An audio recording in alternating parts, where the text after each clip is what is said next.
오늘은 많은 어지럼증 환자분들이 궁금해 하시는 것들 중에 이 목 쪽에 뻐근한 통증이나 질환으로 인해서 어지럼증이 생기는 경추성 어지럼증에 대해서 이야기를 드리도록 하겠는데요. 경추기원 어지럼증을 정확히 불리는 cervicogenic disease는 목의 특정 자세나 움직임에 의해서 유발되는 어지럼증을 말하게 됩니다. 앉아있는 상태에서 머리를 수직축으로 돌릴 때 어지럼증이 생길 때 특히나 의심해 볼 수 있는 질환이고요. 외상을 입은 경우는 좀 흔하게 올 수 있도록 되어 있습니다. 편타 손상이라고 불리는 위치 손상 이후에는 20%에서 약 60%에 달하는 환자들에게 뒤늦게라도 어지럼증이나 규현장애가 나타난다는 보고가 있고요. 거의 75% 가까이는 운전 시에 문제가 생기기 때문에 반드시 해결할 것을 권고를 하고 있습니다. 반면 이제 교통사고와 관련되지 않는 경우에 일반적인 경추성 어지럼증 상대적으로 빈도가 높지는 않습니다.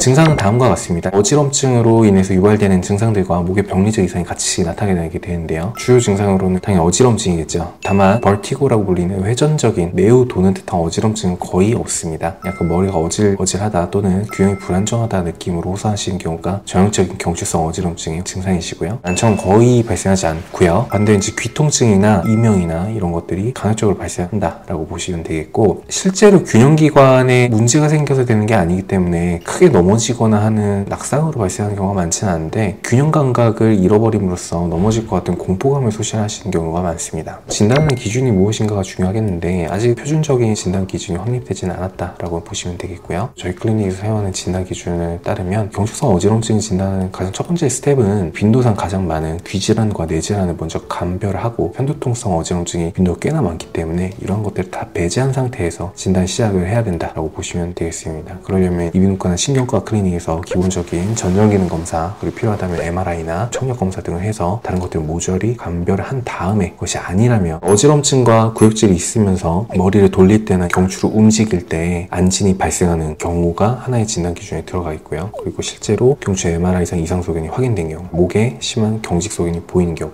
목의 움직임이나 부상, 외상으로 인해서 발생했다라는 증상적인 과거를 확실할 경우, 이 네 가지 중에 하나를 가지고 있어야지 비로소 이제 경추성 어지럼증이라고 확연하게 진단할 수 있는 기준을 저희 클리닉에서 갖고 있고요. 검사들은 어떤 것들이 있는가를 보면은 VNC라고 부르는 비디오 안진 검사 기본입니다. 다만 경추성 어지럼증이 있는 환자분들이라면 이 문제가 안 나타날 가능성이 높기 때문에 이것을 또는 확진이라기보다는 다른 것들을 배제하는 목적의 가장 기초 검사라고 보시면 되겠고요. 그리고 체위도 검사라고 보는 포스트로그래피 검사가 있습니다. 다양한 각도로 고정한 다음에 각도에 따른 균형 변화를 보는 방법인데, 그리고 머리 회전 직립 검사라든지 고개를 회전시킨 상태에서 안진이 발생하는지 확인할 수가 있겠고요. 여러 가지 검사들을 활용해서 특정 자세나 특정 목 위치에 따라서 안진이 발생한지를 확인하게 됩니다.